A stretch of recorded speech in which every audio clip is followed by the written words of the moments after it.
We have now released issue 3 of the New Thinking Aloud magazine. Download it for free at newthinkingaloud.org.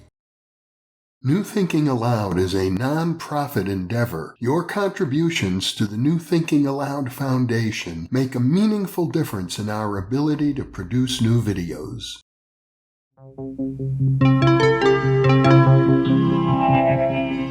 Thinking Aloud. Conversations on the leading edge of knowledge and discovery with psychologist Jeffrey Mishlove.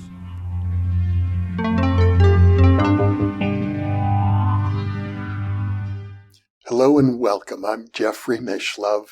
Our topic today is living with the Ruchira Avatar. My guest is Julie Anderson, a former Playboy centerfold model who was one of several intimate companions of the spiritual master Adida Samraj for 16 years from 1976 to 1992.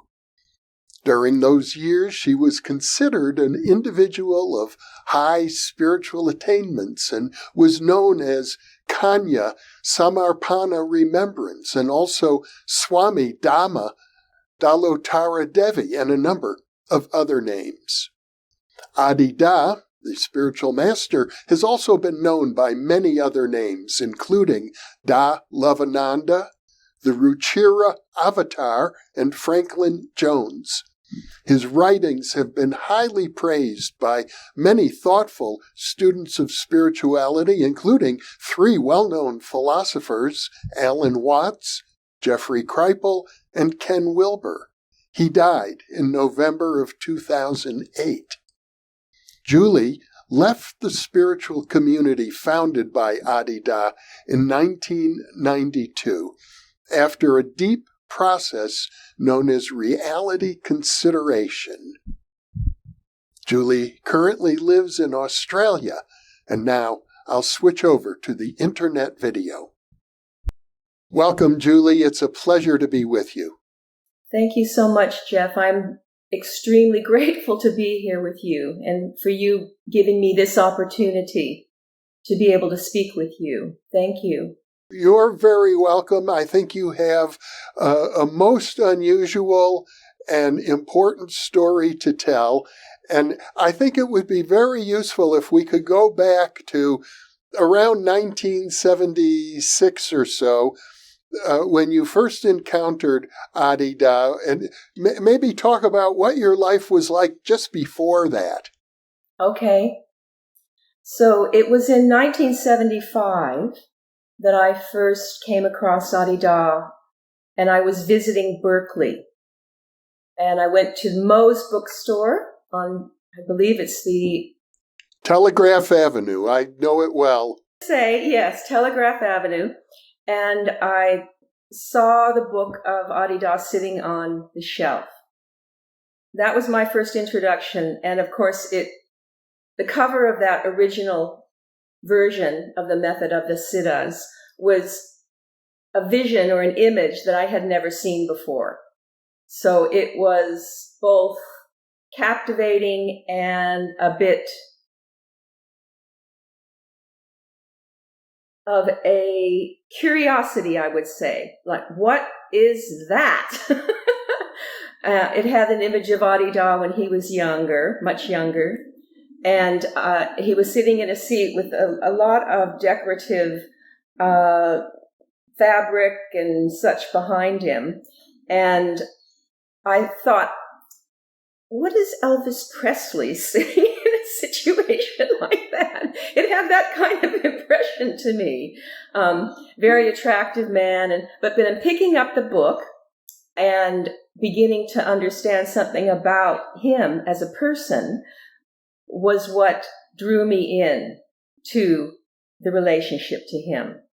And then I returned back to Southern California, and I was going to UCLA on a scholarship there as an art student.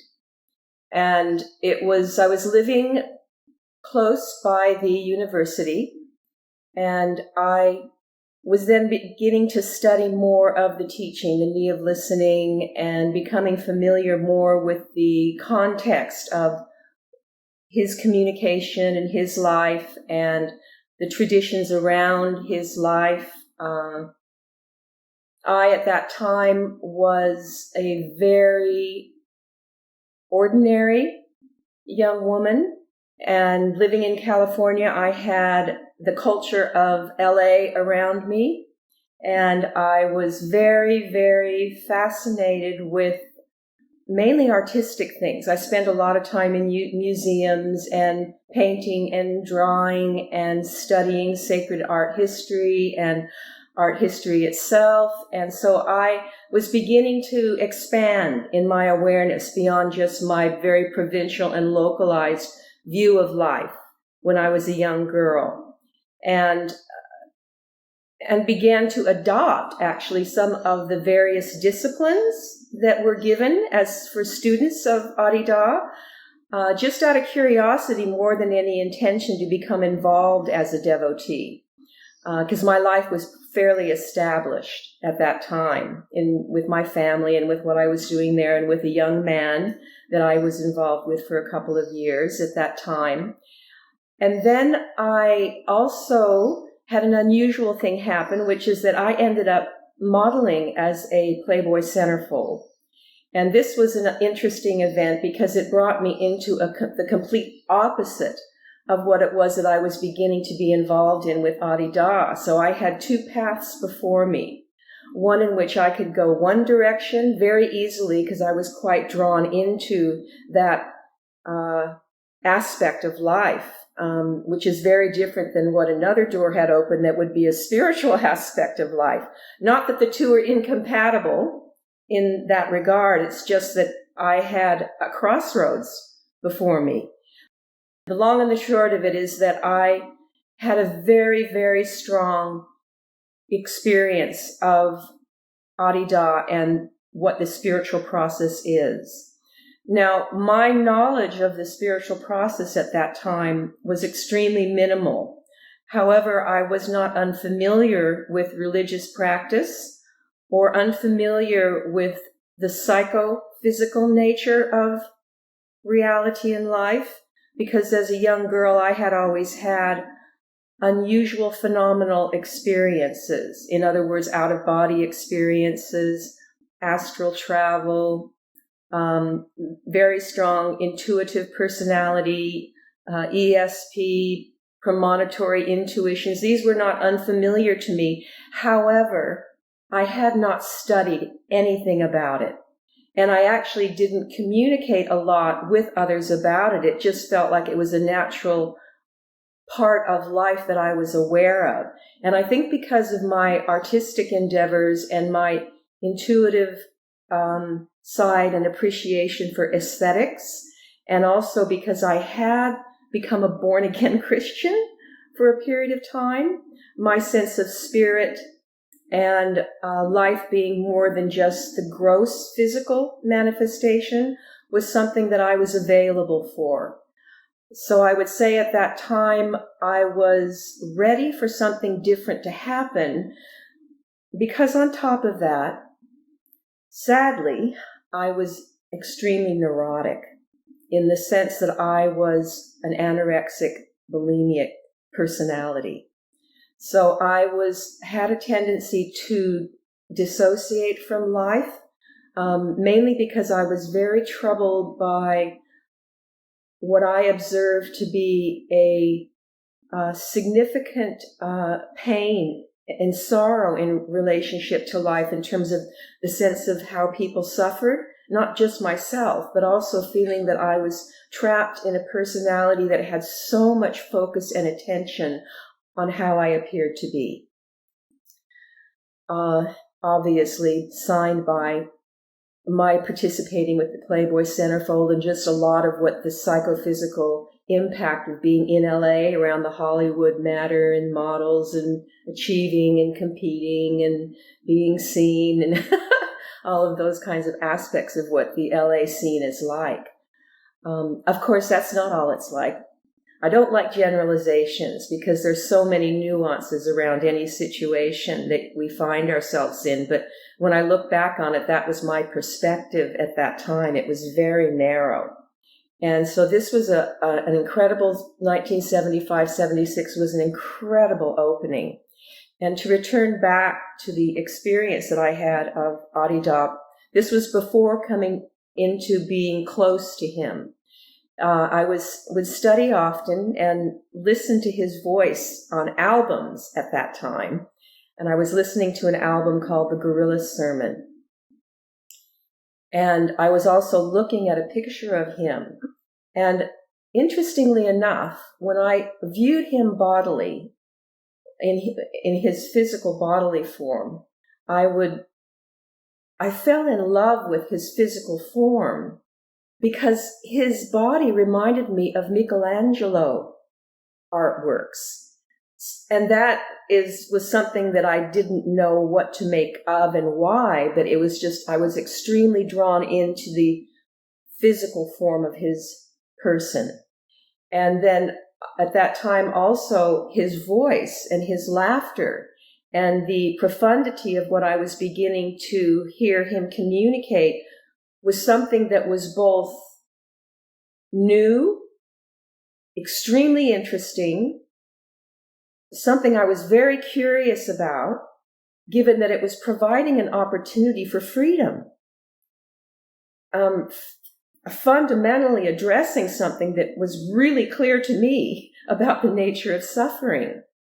But what was odd about it is that I also felt a bit offended by it, because he was accusing the ego of being responsible for this. And as I grew up with a sense that ego was to be cultivated, was to be grown, was to become strong, was to become responsible, all of those aspects of the ego development as a human being. So that was not foreign to me in terms of relating to that aspect of life, but I found it quite a lot to swallow in terms of what he was speaking about, in terms of the ego fundamentally dying, being destroyed, going beyond, transcending, the act of egoity. So I was listening to him, having studied a bit, known about him, listening to his voice as he was speaking in the Gorilla Sermon, which is one of the writings and earlier pieces of his work, and looking at an image of him, and then suddenly, without any effort at all, there was an incredible force of presence and literal, as if I was being smeared, or in a force of energy entering into me so forcibly that it completely drew me into a sense of not feeling like I was familiar with the shape that this body was taking. I was conscious the whole time, but my whole form became a different form with such force that it was both extremely blissful but extremely uncomfortable too, because it was unfamiliar to me. And the force of it was so strong that I had to automatically lay back just to allow it to occur. And then it enveloped every part of my being, like every aspect of my being, all the way down to my toes. And if you were to imagine us to be like the shape of a rock that's in the form of a spherical oblong shape, the force of it came all the way down to the base of my body, so extremely strong that every part of me then kind of rose in this feeling of bliss through every part of my body, and I fell in love. That's what it was. It was, I fell in love, and a love that was beyond anything I had ever known before, in terms of being attracted to or having a boyfriend, or even what I knew as love in relationship to the spirit of Jesus, although not too dissimilar, because there were forms of reception of the spirit with my process with Jesus and with Bible study and being involved in that process. So there was a linking with that was not unfamiliar, but that moment marked And still to this day, I'm comprehending what occurred in that particular event. This was before you ever met him in person, I gather. Yes, this is true. Yeah, before I ever met him. Yes. And also, for clarification, as I recall, you were originally from Utah before you came to Los Angeles. Yes, I was born in Ogden, Utah, and there's a street in Ogden, Utah that's just beautiful. As you look down the streets, you can see the beautiful mountains with the snow on top. And every time it was my birthday, my father would remind me of this beautiful day on this street where the hospital was, and it was early in the day. And he's very romantically describes this wonderful day of me being born in Utah. We lived there only until I was around 3 years old. And then my family, with my older brother and my younger sister, we moved to California, to Southern California. And that's where I grew up. Spent my time in the valley that's just through the canyons of Topanga, Mulholland, Malibu. At some point, you, with the boyfriend you had at the time, came up to Northern California, where I gather that's where you first encountered Adida.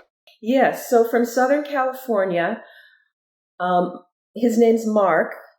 We were there and became more and more interested in moving up to Northern California because there was the Mountain of Attention Sanctuary that was established there, a retreat center and understood to be a traditional type ashram. I didn't know anything about what that meant or what that environment would be like. But I ended up leaving Southern California, packing everything up, and in the middle of university life and life in LA and life with my family, and went up there because the pull was so strong to be able to find out more about this offering, this way of life. And Mark was really keenly interested also. And so we ended up going up there together, driving up with a friend, everything packed in the car. And we landed in San Francisco, and we landed in what was called a household, because the devotees at that time, there were many, many, many devotees that lived in San Francisco, Marin, and the surrounding areas up by Clear Lake, which is where the sanctuary is. And landed there in a household where a number of devotees lived. And we, as devotees early on, it was recommended that you live cooperatively, because it was understood that the process of spiritual life had to occur in what Adida described, that the greatest form of renunciation is the cave of relationship. Not the cave of being removed from life, but actually being fully entered into life. And so in living collectively, a lot was learned by having to live that close with other people. So we landed in this household, and that was interesting in and of itself. Just being in that kind of a situation. And then as Mark and I were there, we also discovered that, life with devotees is not just about living a life of spiritual practice with a significant amount of disciplines, meaning yoga, meditation, study, kind of a specific type of a very disciplined diet, no meat and mainly vegetarian. There was studying of the great tradition. There was the sense that a discipline was to be a loving person in life in service to other beings, all beings, many forms of these types of disciplines. And then suddenly there was a party called. So we had what was called gathering periods, where suddenly beer would come out, cigarettes would come out, and all the disciplines would be thrown to the four winds. And then we would have the flip side of the coin to investigate what our personality was like, what our desires were like, where our energy and attention went to, a sense of what taboos were about. So this is what was happening like within the first week that we landed in San Francisco. Now, if I understand correctly, there was a phase in the teachings of Adida. I think it was called the Goddess in the Garbage period, something like that, that involved this type of what you could call, I don't know, wild behavior. Yeah, yes. Sometimes it was wild and sometimes it wasn't. So at this particular period of time, it was post Garbage in the Goddess. That occurred earlier on. So I arrived in mid-1976. And while the Garbage in the Goddess was a particularly dramatic time, there were periods of time where we continued to make use of what we described as accessories. And partly what it was is a way of loosening everyone from the notion that true spiritual life required a kind of a renunciate life that would be celibate, where you'd have to wear a certain costume, you'd basically be eating nettles or, something really severe types of discipline of denial in relationship to the impulses of the incarnate bodily being. And these periods of time were actually equally as confronting as they were embracing severe and significant discipline of the body-mind.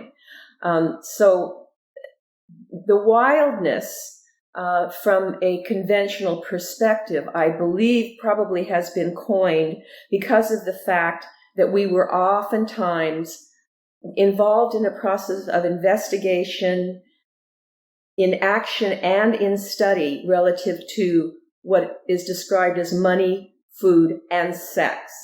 Emphasis on the sex part, because that's what seems to fascinate people, is to want to focus on the wildness as being things that has something to do with just the emotional sexual character. That's true. We did investigate a lot of that, and it was extremely confronting, because that's where all of the nitty-gritty goblins and ghosts and different things hide.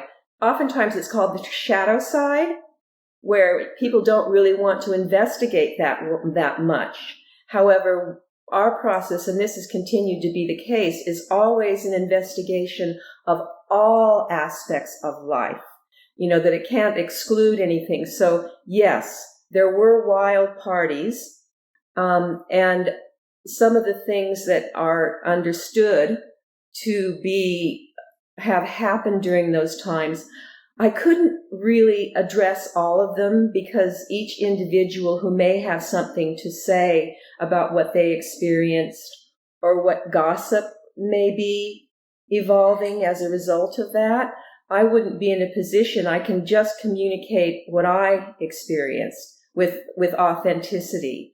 But I would say that I can understand really clearly, and I have no reaction to what people have experienced or even how they have reacted, because it's comprehensible from the perspective of myself having experienced similar things and also have had similar reactions. So it's a necessary process to have to go through all these kinds of feelings to actually take responsibility for the awakening in spiritual process and practice and truth. So that's a very colorful part of the relationship with him. And I'm happy to speak in more detail about that, because I know many people are curious about it. Aside from the Garbage and the Goddess period of Adida's teachings, I'm under the impression that in general he was regarded as being in a tradition known as crazy wisdom. And there were other gurus who are associated with that idea of crazy wisdom. And I presume that was perhaps something that he was known for throughout his life. Yes, this is true.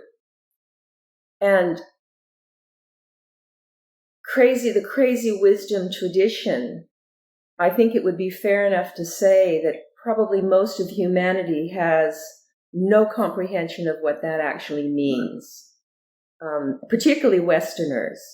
And as the world is becoming more and more Westernized, I would say that it's probably true that even the Eastern traditions are not that familiar with the crazy wise traditions.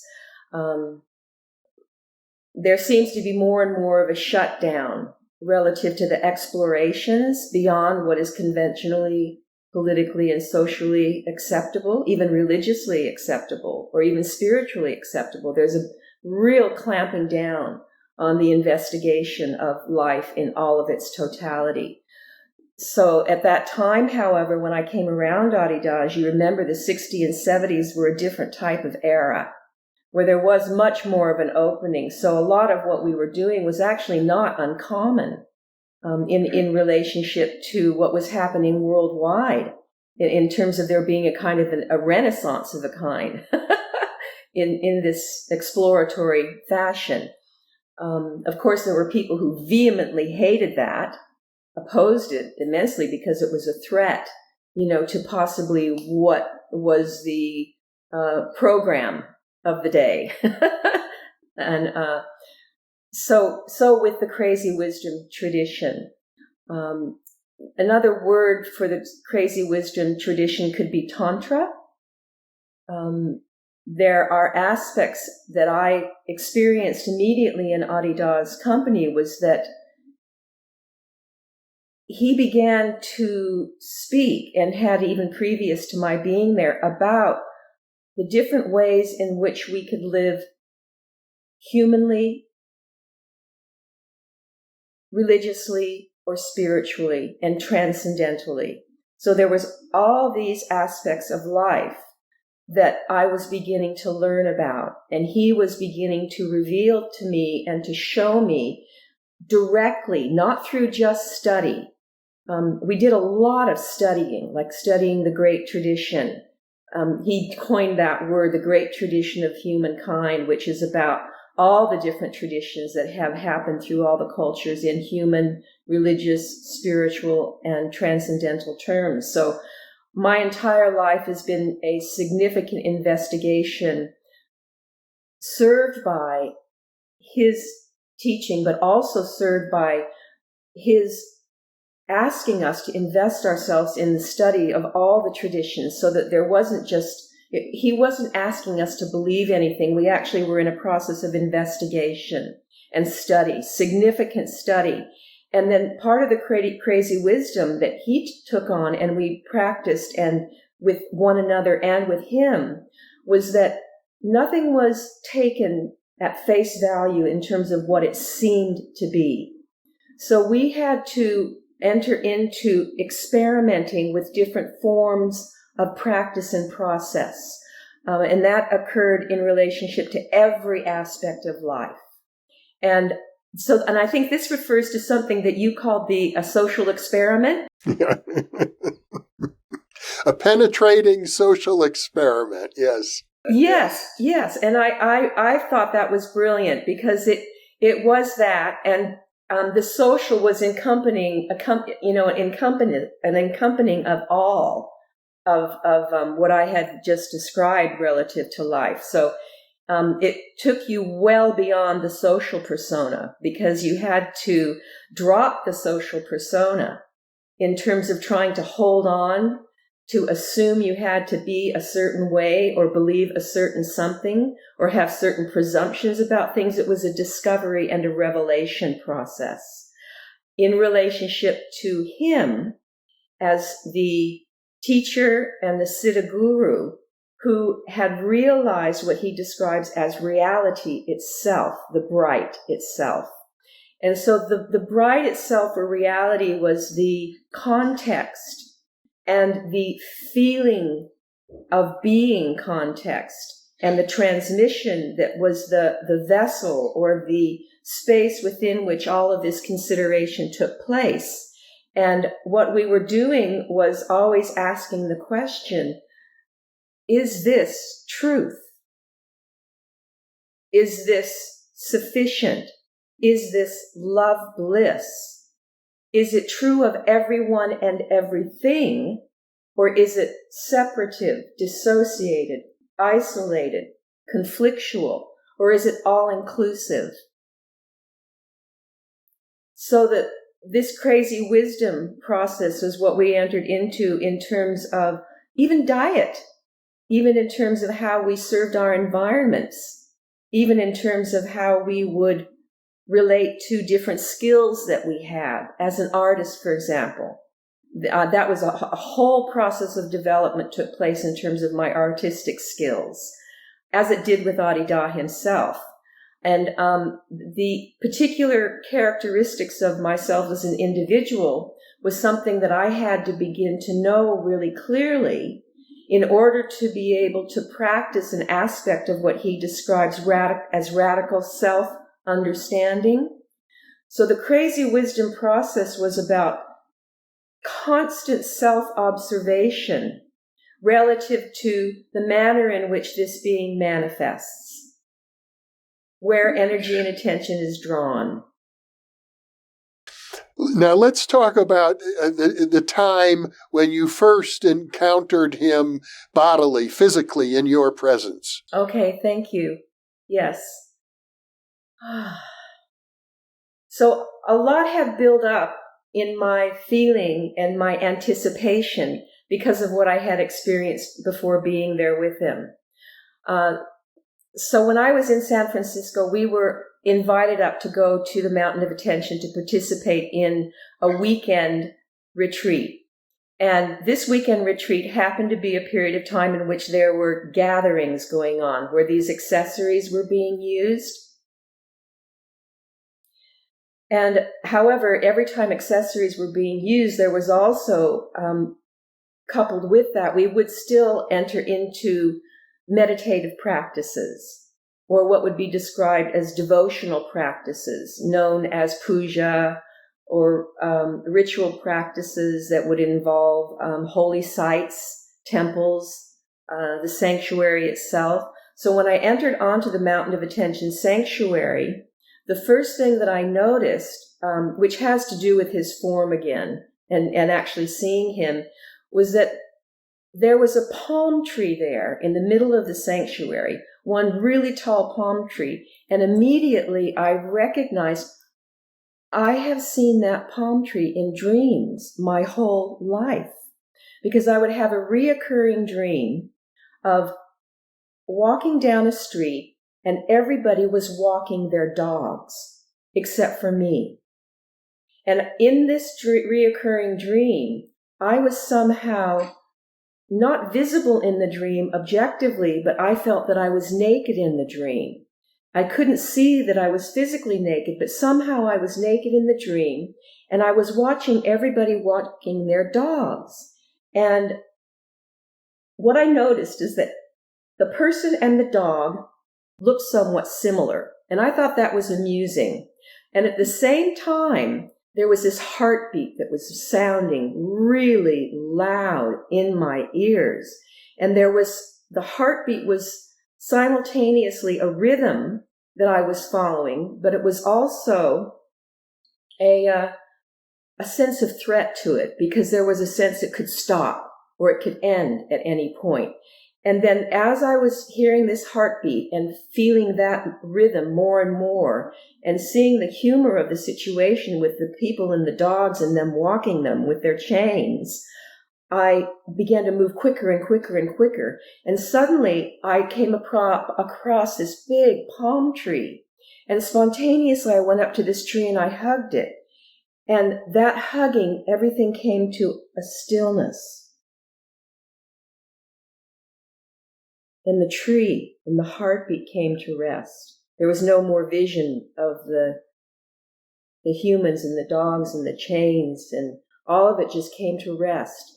And when I saw the palm tree, I knew that this was the place where I was meant to be. So that was another experience before seeing Adida physically, but he was on the sanctuary. And so the feeling of anticipation and excitement, nervousness all together was really full in my expectation of coming to see him. So right by where the palm tree was, there was a building that was called Huge Helper, which is a place where he would gather with devotees there. And beside it, there were two meditation halls. One was called Extraordinary Eyes. And suddenly there was a bell, a big bell that was ringing on the sanctuary. And that was the notification for everybody. Suddenly everybody's saying, go to Extraordinary Eyes, go to Extraordinary Eyes. And so I didn't know where that was, but I just started following everyone. And before I knew it, I found myself sitting in the back of a big hall. It was like a cathedral. Actually, it was called the Cathedral at that time. I may get my terms and names and words and places mixed up just because I'm a bit older, but I'm remembering actually this was called the Cathedral at the time. Yes. And when I walked into this room, it felt enormous. Obviously, it had a shape to it, but it felt enormous. I sat down in the room, and then soon after that, Adida came walking from the back of the hall, and he took his seat in the front of the hall. His seat was slightly raised a bit so that everyone at the way back of the room could see him. So he was on what we call the dais, where his seat, everybody was able to view him. And as he sat down, suddenly what I began to see was everything around me became like a peripheral view, even if it was somebody close next to me. And it kind of faded into it was fused with light at the same time, as if there was gentle rain coming down. And then my vision became extremely focused on his physical body. And when that occurred, I started to see visions of icons from what I know to be now the great tradition. Like I saw Jesus, I saw Buddha, I saw sages, I saw deities of different kinds. And in his form, I wasn't his physical form as Franklin Jones, and he was actually Bubba at the time. He was called Bubba, which meant friend. I was seeing all of this pass before me, and at the same time, I was just fully fell into this extraordinary vision. And then he left. So that was my actual first experience with him. Very powerful. Very powerful.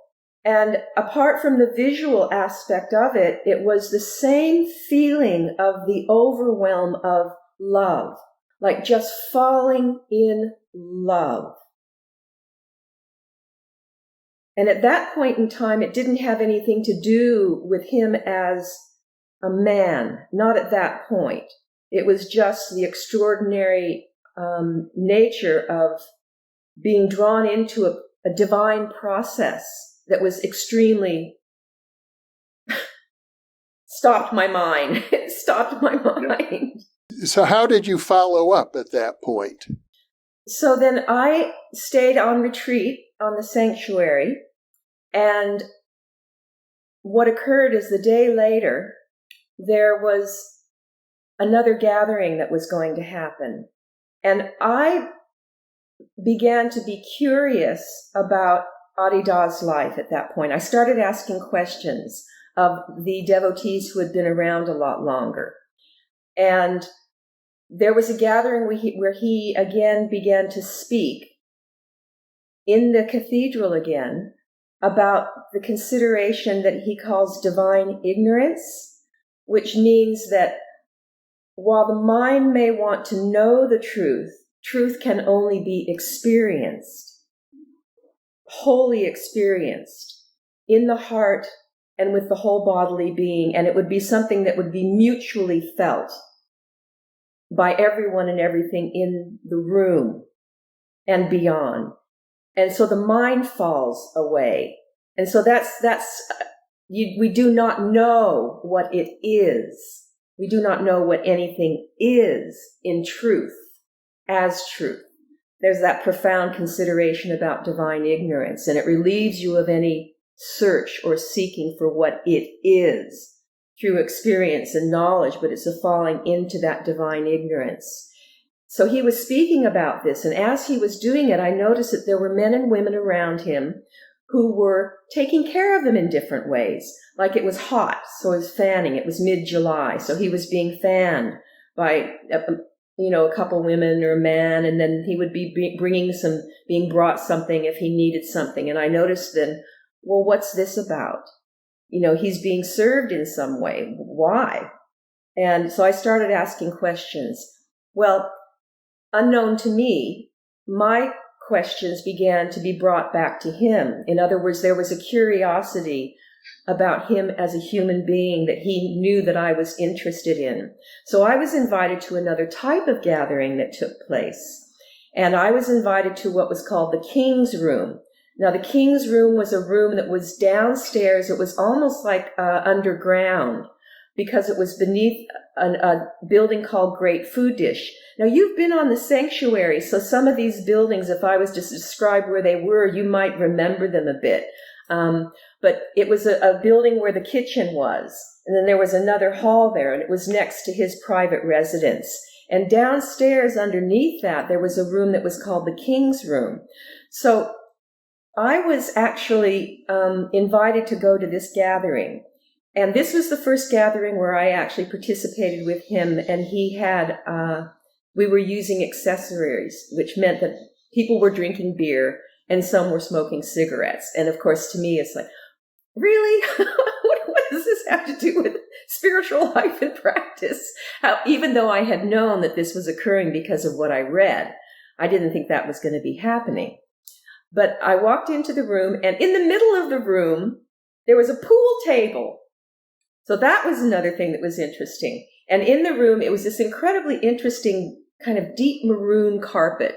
And a lot of 3 sides of the room actually had big wood stones. It was made out of stones, so it was literally underground. And then the front of it was large glass. So I came in and I sat down, and I was there with devotees, and I was drinking and enjoying having conversation. And there was an anticipation again in the air, an excitement that Baba would be arriving soon. So when he came into the room, he was wearing a Indian type silk shirt and silk pants that was an extraordinarily brilliant yellow color, and a V-neck, long sleeve. And when he walked into that room and I saw him, I fell in love with him as a man. In addition to what I had experienced spiritually in terms of what's described as his transmission or Shaktipat, the energy that was coming from his being. Everybody transmits. His particular form of transmission is extremely strong. And also was his, you could call it charisma, you could call it beauty, but his physical appearance was extremely attractive to me. So in that moment, I actually fell in love with him as a man. And I began to notice that, and of course, I didn't know what to think of that, but that's just what happened for me. And when I feel it, I feel the depth of that love, that depth of that emotion of falling in love, and the extraordinary situation I found myself in that was so unexpected, completely unexpected and not anticipated at all. But the room was so full of joy and so full of people's celebration and laughter and real conversation. It wasn't social. It was real dialogues about important matters. And there he is as he walks in the room, and everyone is taken aback just because he is the master, the heart master. He's the guru. He's the teacher. So there's a respect that is being acknowledged when he comes in the room. And of course, the first thing that he does is he makes a joke. It was like he was always doing something to break the spell of our either being fixed or our being tight or being too loose. He was always breaking a spell of our sense of association with him and with one another. And that, of course, was wonderful because it eases everything. Humor is beautiful in that way. And that was something he was really often engaged with, and in bringing humor into our life with him and with one another. And then he started to play pool. And he played pool with a couple of the male devotees, Agnello, one of the very earliest devotees. And the amusing thing about it is that I noticed that he was being really cheeky when he was playing pool, in that he was making up his own rules. So he wasn't going by the rules of the pool game.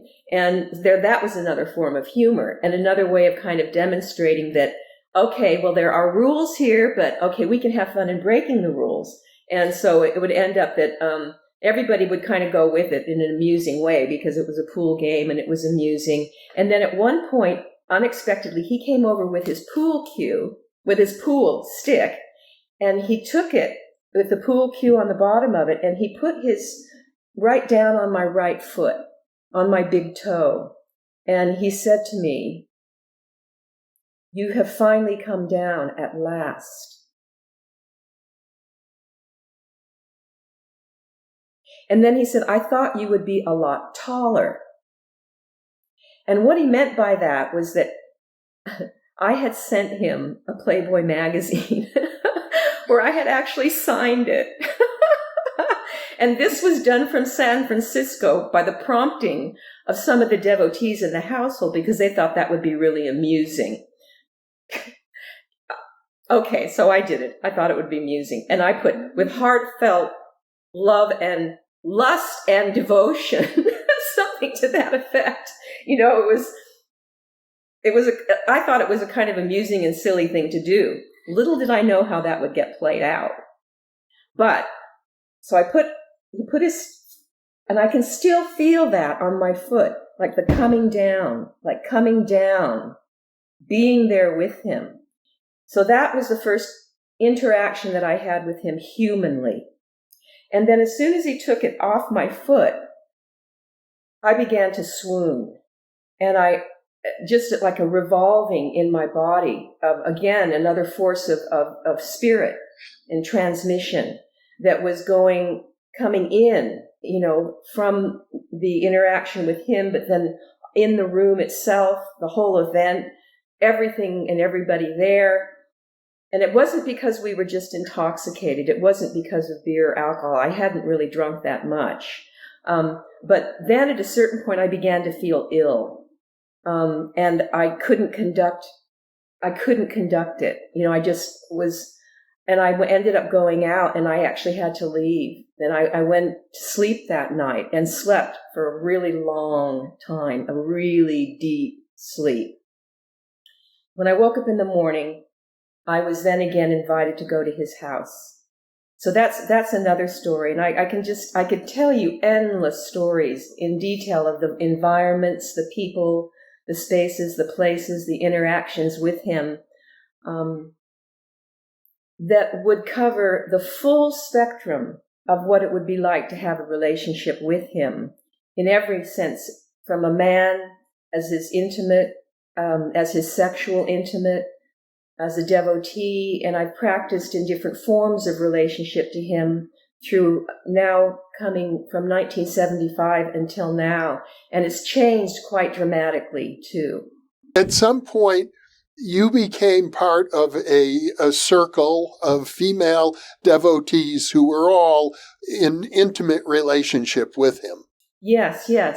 So when I arrived at the Mountain of Attention, and particularly during gathering periods, as I described the conditions or the disciplines that were required for any devotee to take on to prepare themselves to enter into depths of meditation and various forms of yoga and the process itself, they were lifted, and so was the requirements for access.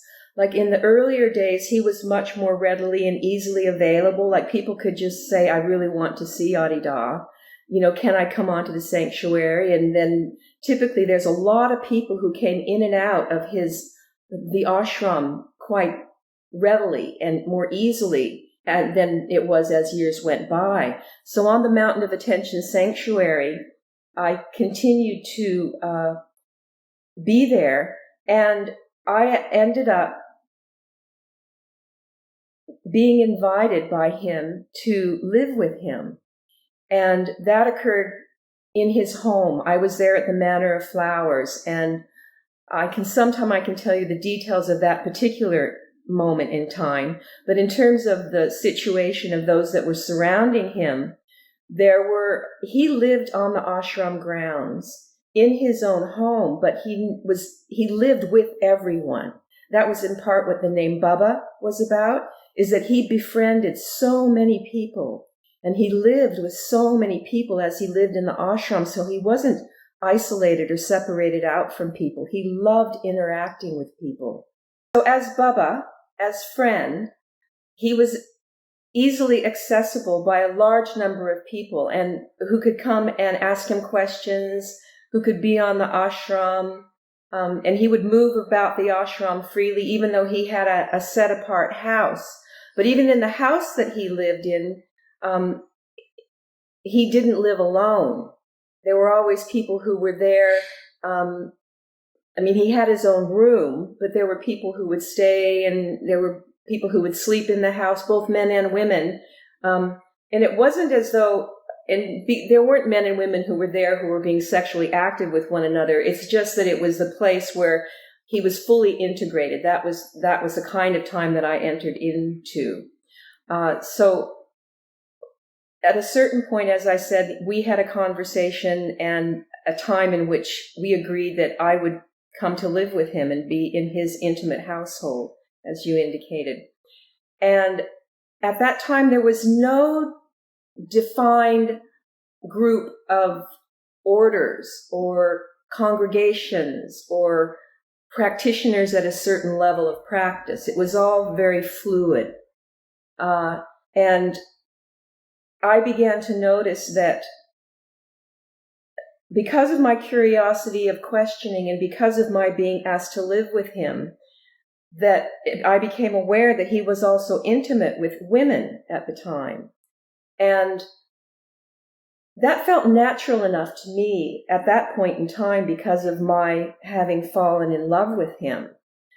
And I think because of my background, it wasn't something that was offensive to me, having come from LA and that kind of a scene. And I was also sexually active at a very young age.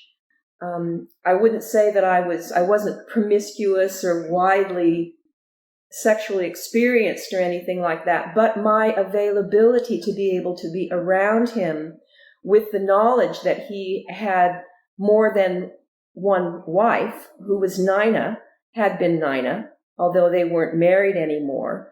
But you will hear and read about Nina because she was the one who came to be with him very, very early on, along with Patricia. So these two women were also there. And although Patricia had another husband at that point in time, I began to become familiar with a number of other women who also he was intimate with. And I would say it wasn't a large number of women, although there were lots of men and women around him. There were just a few women who he associated with more intimately. And they were the ones who were actually attending to him, that were serving him bodily, serving his environment, serving his home, serving the temples.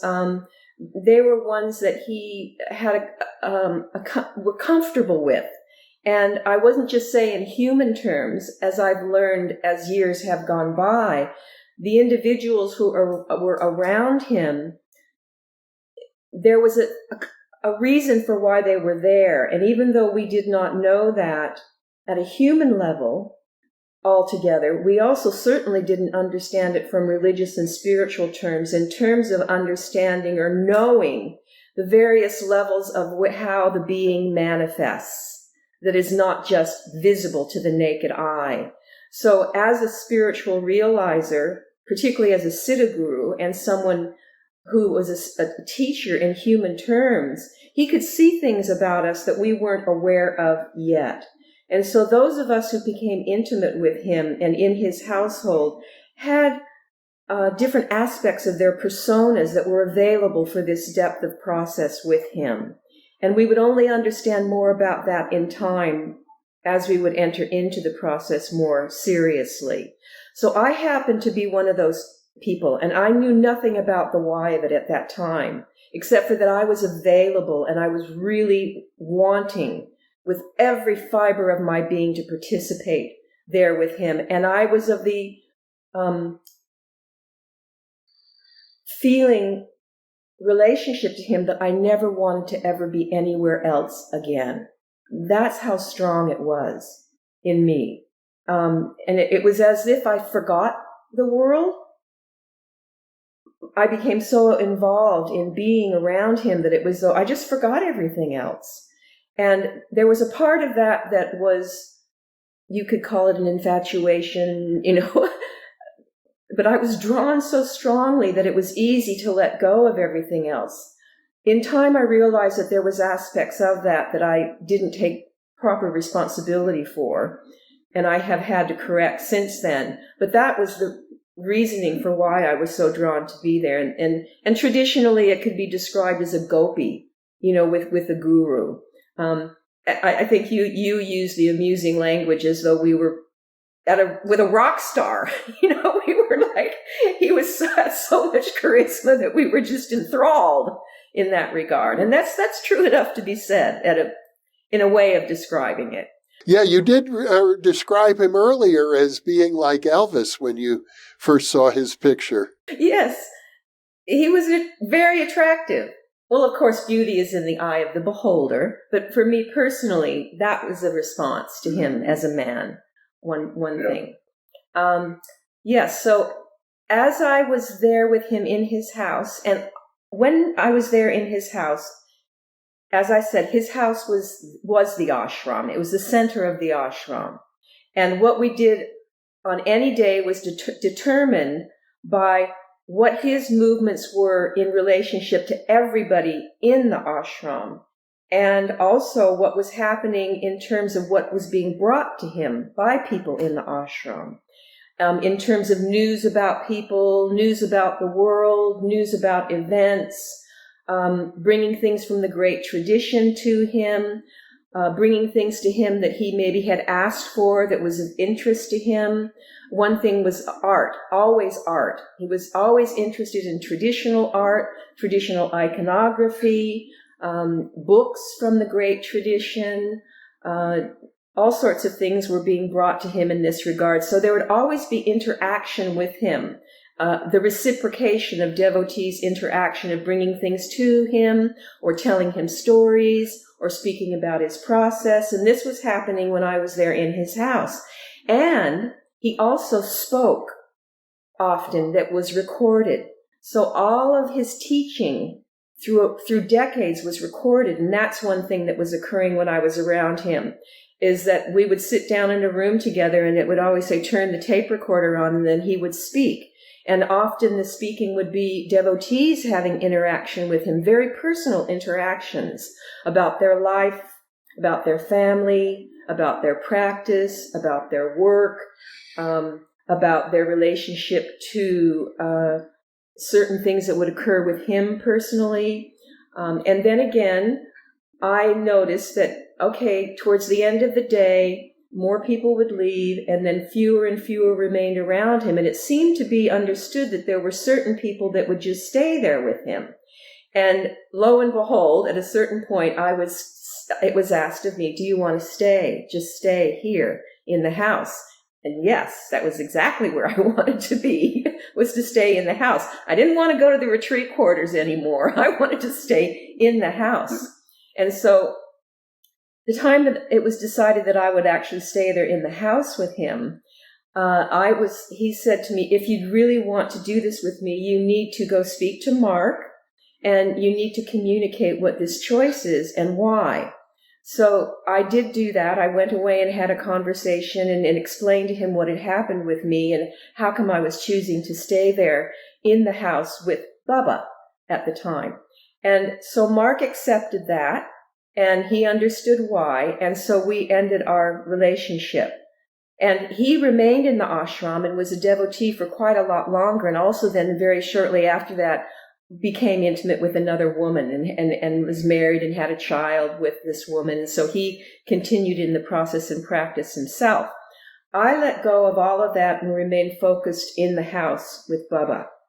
And then the next thing that became clear to me is that I would begin to learn how to attend to him. And it was very simple things, in relationship to with bringing him tea or fanning him or taking care of his certain things in his room, lighting incense, lighting candles, just very simple forms of service. And then I was given a very simple form of service of like taking care of dishes that he's particularly were given to him to use. I was polishing the silver or just doing very ordinary things. So I was adapting just to being around him and getting comfortable. And that was necessary because of the fact that the force of his energy, the transmission from him was full on 24/7. No matter what he was doing, the event, so to speak, or the context of our life and relationship to him was always about transmission. It was always about the process of being able to learn how to relate to what was being given from him as a Siddha guru. Now, this is traditionally understood, but I had no knowledge of the details of what it takes to be able to adapt to spiritual transmission. And not only spiritual transmission, but transcendental spiritual transmission, which is a uniqueness of his process and Shaktipat yoga. And then at a certain point, I spent the night with him. And there was an initiation then in terms of being intimate with him that was no different than sitting in meditation with him, except for that it actually involved the body and the genitals and the feeling being and the breathing being and the actual relationship with a human being bodily. And that was the most profound initiatory process that was experienced to that point, because my whole being was given over in love, and every cell of my being, actually psychophysically being active, was also imbued with this transmission. And that was a revelation that has taken a lifetime, and I don't think it will ever end in terms of incorporating what that relationship is altogether. That kind of intimacy with him in human terms and spiritual terms that included sexuality lasted for decades. Julie, you described yourself earlier, before you moved up to Northern California, as being highly neurotic. And so I imagine you brought some of that with you into his household. Yes, I did. That's interesting you should ask that question, because being anorexic and bulimic, I was about 84 pounds when I first came to see Adida. So I was very, very tiny. And I was not, I wouldn't say I was fully grounded in my physical body. When you have that kind of an ailment and neuroses, there's a disconnect from the physical body. So you're feeling things peripherally often, or above and beyond. You become more ethereal. And so in coming into his physical company, because he was so grounded, I noticed that something happened immediately. And that was that whatever it was that I was feeling that I was disconnected from and what I was suffering in the physical body, and in terms of my need to dismiss the physical body because I was apparently suffering in it, which is why I was anorexic and bulimic, and also the neurosis about putting weight on which is part of the suffering of anyone who has this type of eating disorder. There's a lot I could say about that, but I won't say that right now. But when I came into his company, my anorexic bulimia liabilities stopped. Just unexpectedly stopped.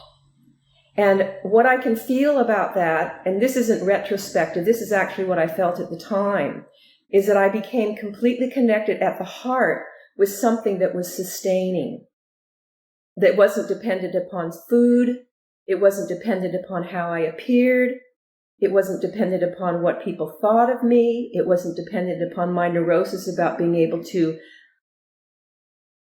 fulfill the expectations of being what I seemed. It was something so profoundly deeper than that I came to rest.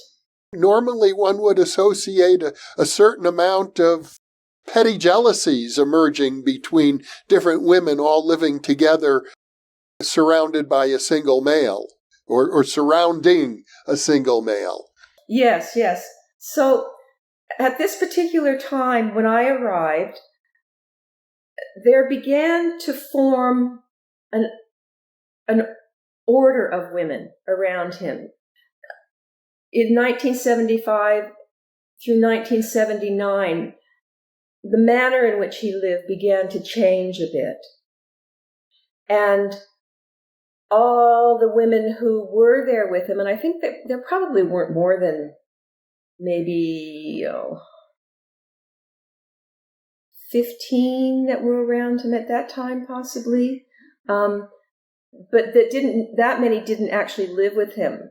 There were fewer than that actually lived in the house with him, maybe 5 or so at that time. And then I noticed that one thing that was interesting between the women, well, for me, I think because I was so one-pointed and so distracted in terms of my directness with him, I didn't notice a lot about petty jealousies. I didn't see any reactivity from the women around him at that point in time in relationship to me. Honestly, I didn't. And it could have been because I wasn't noticing it and I wasn't in the know relative to the politics. I did discover that in time. However, at that moment in time, there wasn't, it was just ecstatic. The joy of being there. And the women actually were very, very supportive of me. Like they helped me adapt. They embraced me. I befriended certain of the women really closely. I could talk with them freely. They would help me understand things, help me be able to not just understand what it was like to live around him as a man, but also helped me understand the traditional precedents for it, speaking about how to enter into the sexual yoga as a spiritual process that was part of the meditative process. There were depth levels that were going on synchronous with the physical aspect of being there with him simultaneously. Nina, incredible. I don't even know how to describe her. She is just a sweetheart, an incredible woman that I feel entirely indebted to. It was, in particular, her I became, very close to. There was River, her name. Sharon was her given name.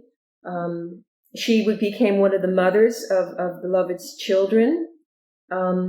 There's Marcia. There's many women that really helped me a lot. And soon what happened within the year that I was there, it was determined that there were 9 women that he wanted to be able to have around him that he would begin to work with more intensively. And what working with more intensively meant is that along with these 9 women, there was also a group of men similarly that he wanted to work with more closely. And these men were not men that he was humanly, sexually, emotionally intimate with. He never had intimacies with any men in that regard, ever, in sexual terms. Was he emotionally in love? Yes, he was in love with everyone, but he did have specifically strong male intimates too that were around him that he was working with in a more potent or intensive way. And with these women and with these men, he was wanting to establish what he described as a renunciate order. And renunciation aligned with his meaning of renunciation. And so within the first couple of years that I was there, he ended up telling the entire worldwide gathering and everyone in the ashram that he needed to become more focused in a group of individuals that were available to advance in the practice. And therefore, he would not be as freely and easily available as anybody who would come in and out off the street or just enter into the ashram freely. So there began to be called around him more formalities of association and more signs of demonstration of maturity was required of people in order to be able to come to the ashram or to be able to enter into a relationship with him more directly, or to be involved in retreats, or to sit in darshan, occasions where he would just sit silently or he would speak with people. So that transition happened fairly soon after I arrived there. Well, I guess it would be useful if we could look back from the point of view of 1992, near the time when you ended your relationship in his household. You'd been there for 16 years. So what would you say about the 16-year-long process? Ooh, that would have to be a really big nutshell. But I will try to say it as succinctly as possible. For me to speak about Arida in a comprehensive way, and for anyone to get a feeling of what my life was like for 16 years with him in that kind of proximity, would require an understanding of his teaching, would require an open heart to be able to feel him, even if it isn't a full recognition of his confession of the divine self condition, as he describes it, the bride itself. But it would also require an understanding of the great tradition. And it would require an understanding of the 7 stages of life, which is a schema that he established for devotees and whoever is interested to be able to understand the great tradition of humankind that I described earlier. So the 16 years was an involvement in him in every sense of the way that I previously described, wherein he was teaching me and awakening me in the 7th stage process. That is about going beyond the sense of identifying with a sense of separate self, and what he describes as the act of the ego I. Now, that doesn't mean that I have fully accomplished that, even at this point in time, but he woke me up into that process entirely. So that in the way that he describes the first 6 stages of life all the way to the 7th stage of life, I entered into a profound, very, very in-depth, detailed consideration, lived and studied and experienced relative to every aspect of life in the first 6 stages, in the context of the 7th stage awakening, which is the awakening into reality, the feeling of being, the heart itself as love bliss. The heart itself as love bliss. And that is the measure within which everything that I considered about life was to be felt. So I entered into this with him, with others, with many others through the 16 years. And it took many, many forms, as I described, various times of discipline, traveling different places, going around the globe, being in different ashrams, establishing different ashrams with him, entering into his art process with him in terms of his appreciation of art, his interactions with non-devotees.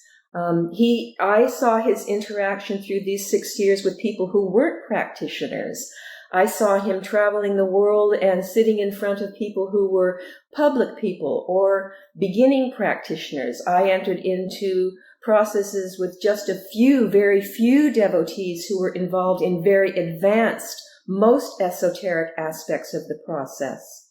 And I practiced from 1986, for 6 years, I practiced the most advanced process called the perfect practice, perfect knowledge practice in relationship to him, which could correspond most easily with the teachings of Advaita Vedanta or Ramana Maharshi as the 6-stage jnanis would practice. I also was given in his company because of the psychophysical patterns or called vasanas or karmas of this being. I also was awakened into various forms of samadhis associated with all of the different traditions.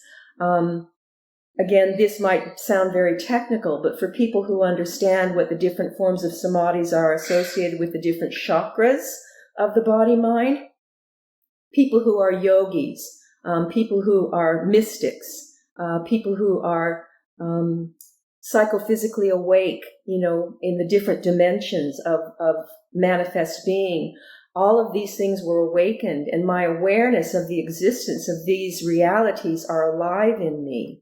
And so over those 16 years, he gave me the means of being able to discriminate intelligently, to take responsibility for life with that understanding relative to the condition within which we find ourselves. And I'm not the only one. This occurred with many, many people. And that continued to occur with me after 1992, when there was an event that happened that was really, really profound for his work. And this is important to understand about Adida. Because I know there's much controversy around Adida in the world, and he was a difficult man. And he was very demanding and very strong. And I would say all of those qualities were coupled with the passion of his heart for the liberation of beings, and the ability for him to feel so wide and to encompass so much in terms of his relationship to everyone and everything. He was urgent in terms of wanting to help everyone, but he couldn't do what he needed to do with everyone. So he began to work more and more privately. And that still encompassed him being crazy wise. It's just that he didn't do it with everyone in the same fashion. And over the years, it took many different shapes and forms in terms of what it was that he converged with and what he coincided with in terms of the individuals who were around him. So in 1992, when I actually ended up leaving the island of Naitomba, he indicated at that point in time, there were only 4 women around him who were intimate with him. And from 1986 to 1992, I was actually a celibate. I was no longer sexually intimate with him. I attended him bodily. I was his principal masseuse during those years and served him bodily. And that was extraordinary. In a very real sense, the sexual process had fulfilled itself. It became so profound that the necessity of even the engagement in it was fulfilled through the depth of the process of being and being intimate with him in any form of action with him and in life. And so at that point in time, I assumed a sadhana of celibacy. Now, I was the only one. The others continued with their intimacy. He asked me to extend that process of celibacy, and I spent those many years, most of the time, in the meditation hall. I spent huge hours a day in the depth of meditation. And also I was given the responsibility for taking care of sacred spaces, the temples and the halls, and his home, which was a temple too, even though he lived there physically in very real human ways. And I also was given the responsibility to help to raise the three children that were his blood children, and one other child that was the daughter of Patricia and William. And the mothers and fathers also lived intimately with us, that had other children, so that the children had a culture around them as they were raised. So I was the spiritual guide for these children. So that defined my life for a number of years. It was an extraordinary gift of opportunity to be able to work with these beautiful young beings, and who I still have, a relationship with now, although it's changed significantly. So from 1992, when I left, he indicated that while he had worked for all those years, even prior to my being with him, really from, the late 60s into the early 70s, he was working with many, many beings and traditions, going to India and back and with teachers and such. He indicated that the particular form of his avataric incarnation as the Ruchira Avatar had not fully fulfilled itself sufficiently in order for there to be a true culture that could carry on after his physical body passed away. And he said that there was an urgency for that to occur in order to authenticate the particularly unique process that he had come down. That's what avatar means, to simply cross down from a higher, in association with the body-mind, a seemingly higher domain into the physical, psychophysical, cosmic domain. And our domain here is what in the mandala of manifest existence is understood to be the red-yellow realm. And there are higher realms of manifestation that associate with vibrations and colors of manifest light. And here in the red-yellow realm, it's actually an extraordinary blessing to be here, because as human beings, we have access to all these different dimensions. And you know this full well, given the extraordinary amount of dedication and time your life has been to speaking with individuals who are aware of these various realities that are also coincide with our grossest bodily dimension here. And so he indicated that his process of the Ruchira Avatar was about awakening beings to the condition of the bright, which is what he describes as reality itself, consciousness itself, that is true of everyone and everything. It's actually the native feeling of being, which is there's no separation between any of us in this native state of being. It has nothing to do with being parts of different traditions or different cultures or different experiences or different points of view. This native state of being is at the heart, the feeling of love, bliss, being itself, that is consciously awake and responsible for feeling discrimination to stay in and at the heart. And so that there is no conflict in relationship to the apparent duality that creates differences of mind and experience. So this transmission was always active, and it's constant, because as he describes it, it's the fundamental foundation context that is prior to and eternally present and felt and intuited by every being, everyone and everything. And my life is a process of that participation in that. reality that is obvious. And the process is eternal then. So you enter into realization. The separate self does not become realized. So in 1992, he said that this understanding and this realization was not firmly established sufficiently in the culture even surrounding him.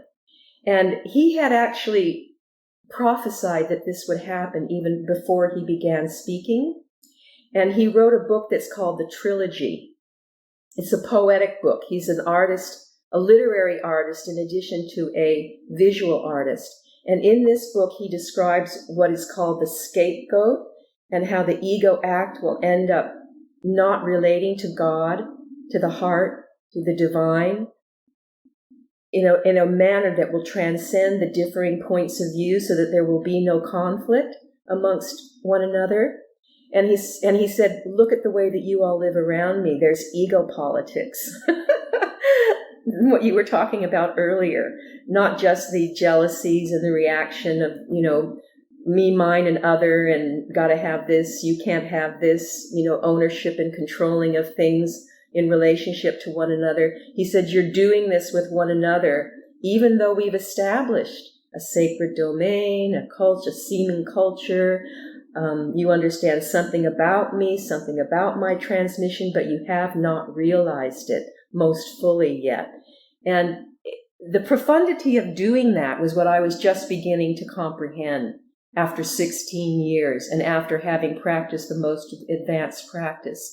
I felt like I was a beginner all over again, in the sense that the radical nature of what it was that he was bringing to humanity required an incredible preparedness on the part of people to be available for that undoing of the separate self-identity, and to be able to participate in the true self, the very self that is true of each and all, and then to be able to be that vulnerable, that open, that transparent, that exposed, having turned every rock of the shadow, to be able to test it to the point where you're aware that nothing can separate you from the heart of love.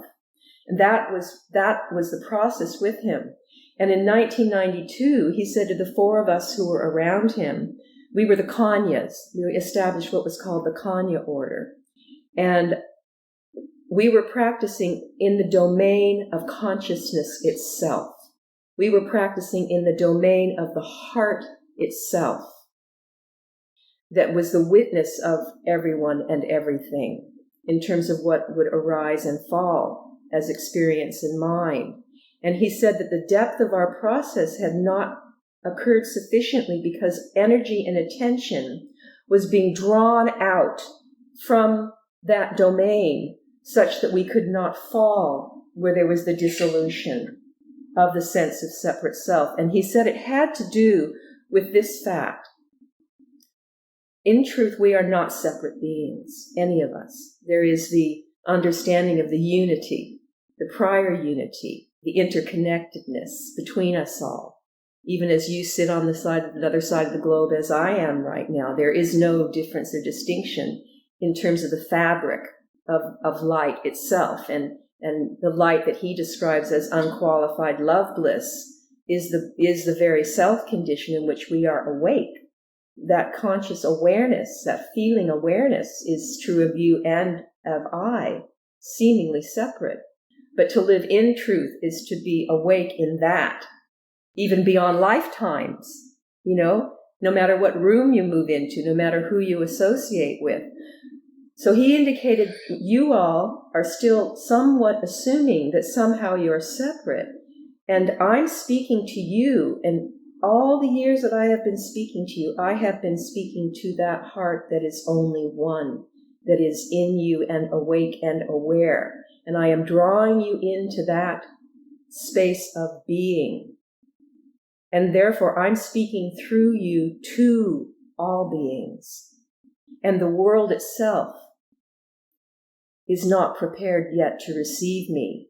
And so some of you may have to leave my company to go out into the world. Now, when he said that to us, he says, I don't know which one of you it will be or how it will happen, but some of you not only the four of us, but other devotees would have to leave his intimate sphere and be scattered around. And honestly, based on what I have communicated and tried to describe to you, that was the last thing I wanted to do. I never, ever thought I would leave his intimate sphere, nor did I want to. But as events unfolded over the year, I fell in love with another man unexpectedly. And part of the process of reality consideration that encompassed not just the emotional sexual character, but the deeper parts of the personality, that the soul that corresponds with the gross embodiment. There are vasanas that have to be undone for the spiritual process to take hold at that depth. And so I ended up being one of the ones that left. He blessed my relationship with Nick, and Nick and I have been together now for 31 years. And upon that leaving, as he said to me at that moment in time, not expecting or knowing that I would be the one, but I ended up being that one. And so did another woman, Kimberly, and others who served around him, and many over the years have ended up coming and going.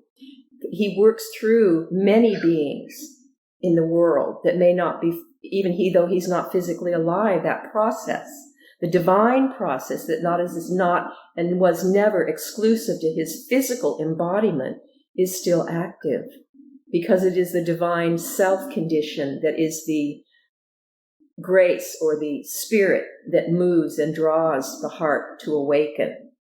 And therefore, in the 30 years after that, it was equally as profound for me to realize that being close to his physical body was not essential for the process, that anyone, anywhere, even beyond his physical body and his physical death, this process is alive, as it always has been throughout seeming time and space.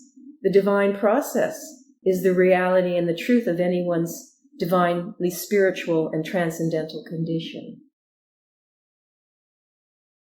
Julie, let me ask you this question. You've talked about during the 16 years you were with him, his transmission was constant.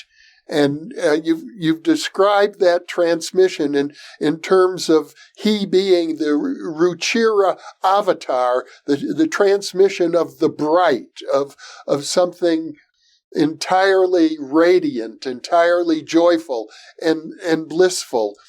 And yet, I wonder, and I imagine our viewers will wonder, he was also a human being. He experienced illness. He experienced, any human being would experience frustrations and disappointments.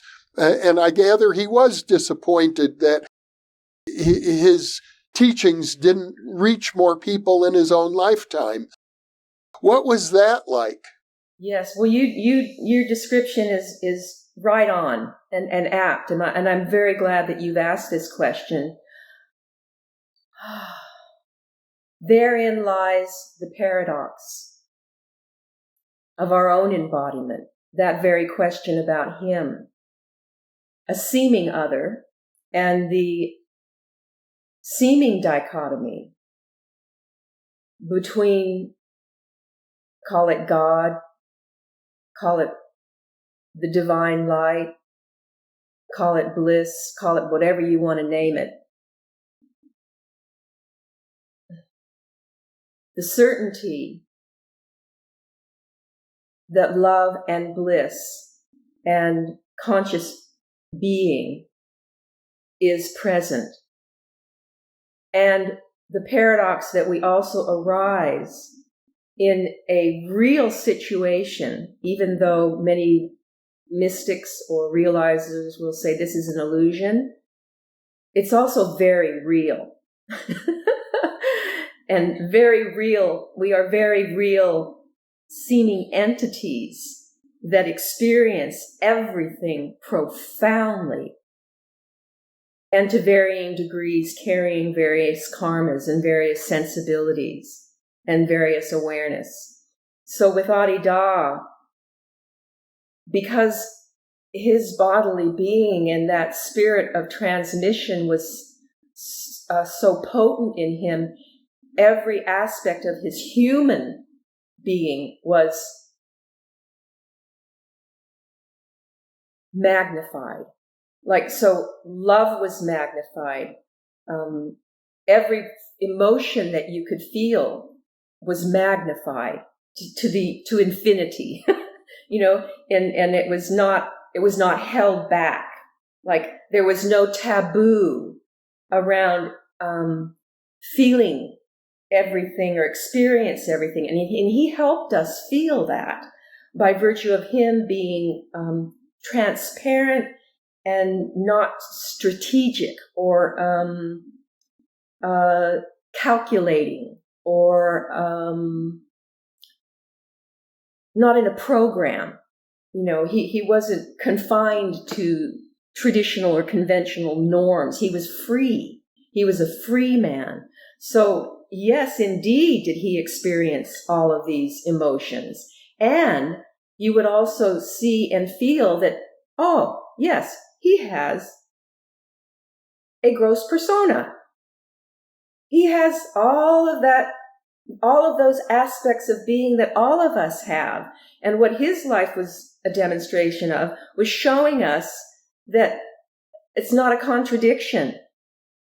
Yet, if you are actually living with the divine heart, intent, and purpose to realize and remain constantly and perpetually established in the divine self condition, then you develop the discrimination of the heart. So does the grosser personality end up being entirely amoral? No. Is it going to be aggressively harmful to others? No. Is it going to be perfect and never doing any of that to any degree? No.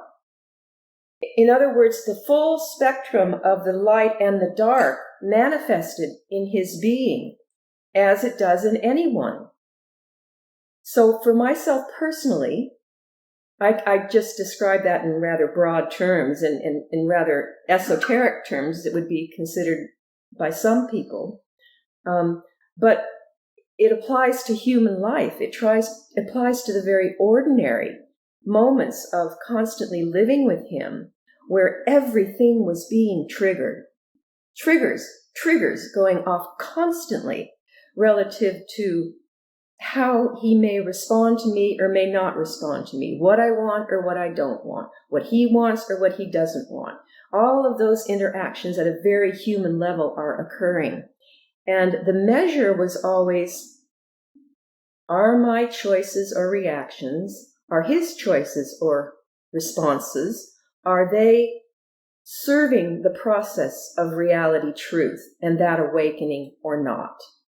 So there was always that evaluation going on in terms of whether or not what we did or what he did served the process. And that question that you just asked is the meat of it. And most people want to avoid that. And I actually have found that because my family and myself was actually involved in one of the lawsuits that occurred early on in relationship to the controversies around Beloved's manifest personality, many accusations that were made in relationship to him, that the media got a hold of and all of that. And I and my family suffered that attack, from the public and from a few ex-devotees who were disgruntled around what they experienced around him because of the fact that, yes, he would get angry, very angry, and shout very loudly at times. He would get extremely frustrated about things. There would be the flip side of it, as I've described already. He would be free to experiment with somebody who wanted to come into his company to say, oh, I would like to, I have this weird desire ever since I was a child, that I would really like to have sex with a few women. Just for example, because sex is the thing that everybody's occupied and it's such a taboo subject. So, okay, well, find, is there anybody who would be possibly willing to do that with you and learn about it? experiment with that. And then, so somebody would go off and they would do that kind of thing. Or if they were really close to him, like myself, for example, I think I might have an interest in women too. Oh, okay, so what's that about?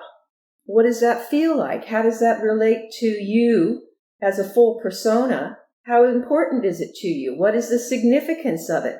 Is that something that will serve your spiritual process to engage in that? Or is it better for you to practice the sexual yoga with a man, with me, or me with another man? I mean, there were all types of possibilities that were evaluated in terms of their significance in relationship to the primary process. So that corresponds with what you described, and I hear you taking into account that the process, the realization, call it satsang, call it Ruchira Avatar Bhakti Yoga, all sorts of names you could give it, but it's the fundamental transmission of truth or being, conscious light, the bright itself. Everything always occurred in relationship to that. It's like the Shruti note or the drone note in classical Eastern music, or the drum. There's a primary rhythm that you never lose, never ever lose the connection with, so that you're constantly in that vibration. Everything's measured by the heart. Everything's measured by the heart. So every experience that arises in and out of that, you consider every aspect of the being. So with Adida, there were wild times. Wild's a good word. They were over the top. They were confronting. I reacted many times, significantly. You call yourself God? Like, what's this about? Even when I thought I was going to have to leave, I don't want to leave. I don't want to leave. And in his passion with even tears in his eyes, but this is necessary for the divine process. These kinds of impassioned moments in which all people experience. Any devotee who wants to give you a view of Adida as if it was, a whitewashed version of being just blissful is not being honest.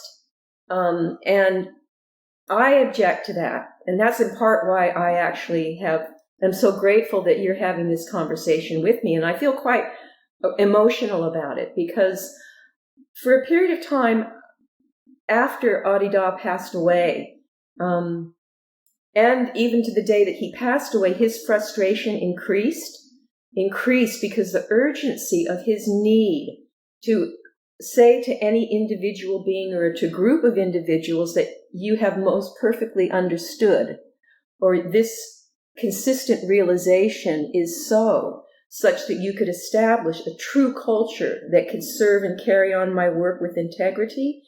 He said, you have only barely begun. You have hardly even begun. And this is after 40 years of some people being intimate with him and still having communicated that, no, it's not complete yet. Synchronously saying it's an eternal process. Why? No separate selves realize this. Realization is the self condition, which is always already the case. It's always already true, but the whole bodily being in the world and life must conform to that awakening in order for the heart to be the one that is acting with feeling discrimination and responsibility.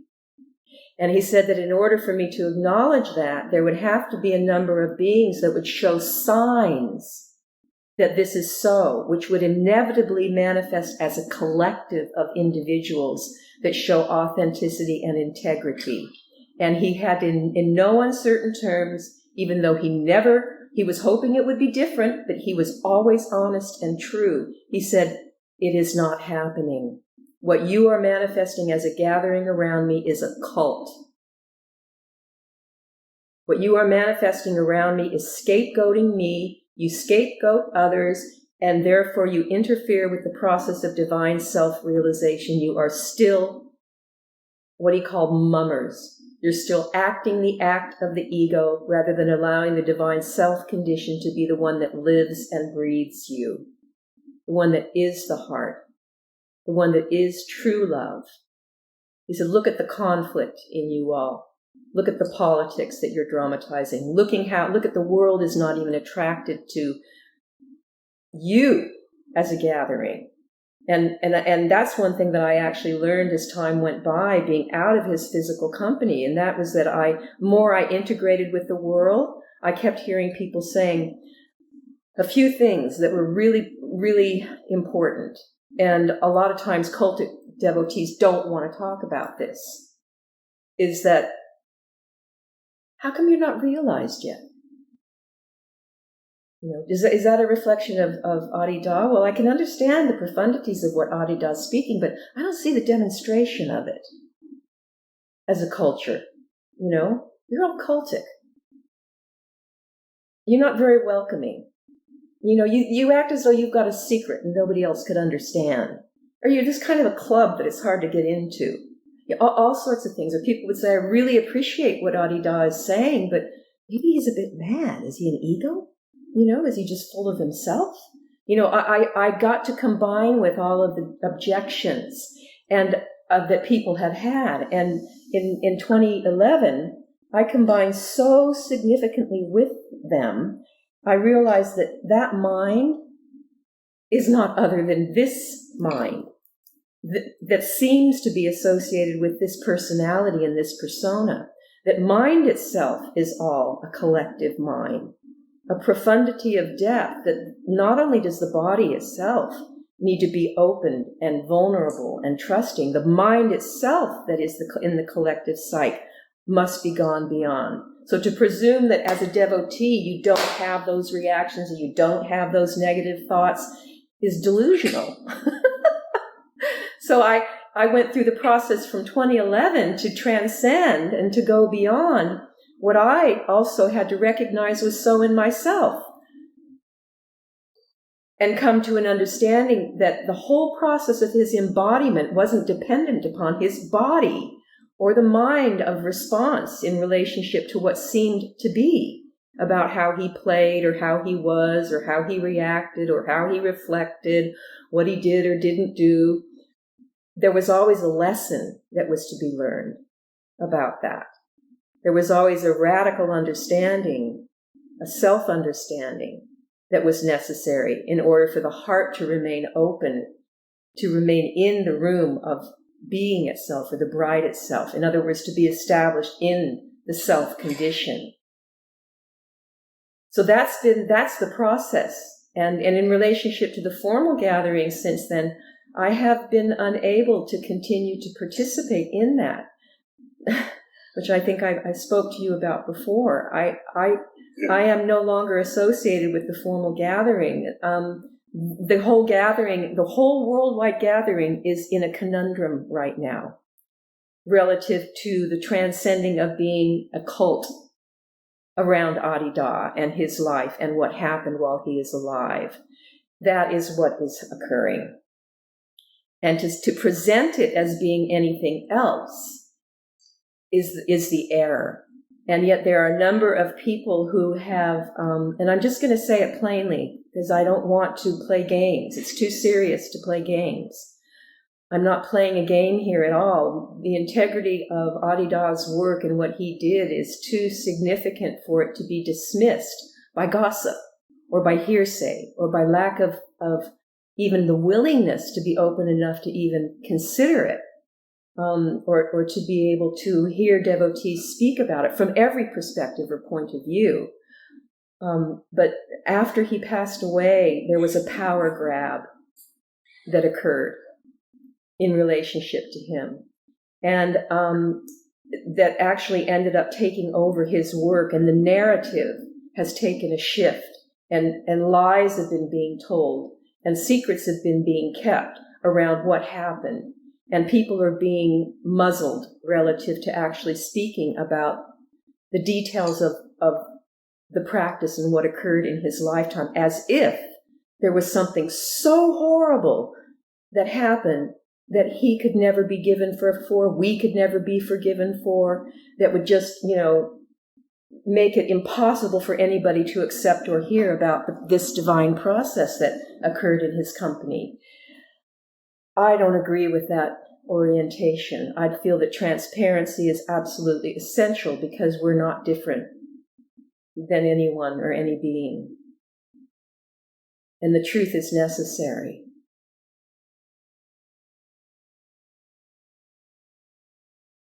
I think, Julie, you've said it all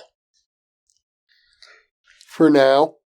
Yeah, and there's many more details. I don't know how easily acceptable it is, or if it doesn't have to be acceptable. It just feels important to say it, and to say it truly, as I understand it and have practiced it now since I was 18 years old, and I'm going on 68 now. I know in a way we've just scratched the surface. We went over 16 years of your life in just a few minutes, and I actually think it would be a good idea if we come back sometime and review some of those practices in more detail. For example, the different forms of samadhi that you experience. I think that would be a wonderful story to share with our viewers. But I would say for now, you've given our viewers a fabulous overview of your life for the almost half a century in relationship to one of the most extraordinary human beings. Well, thank you. Yeah, thank you so much. I'm very grateful to you, Julie, and I want to thank you for being with me. Thank you, and I really look forward to going forward with you in this. Wonderful, wonderful. We'll have more conversations. I think our viewers will find them of great value, and I will close the way I normally close our interviews by thanking those of you who have been watching or listening to this conversation. I want to thank you profoundly because you are the reason that we are here. Precisely. Thank you.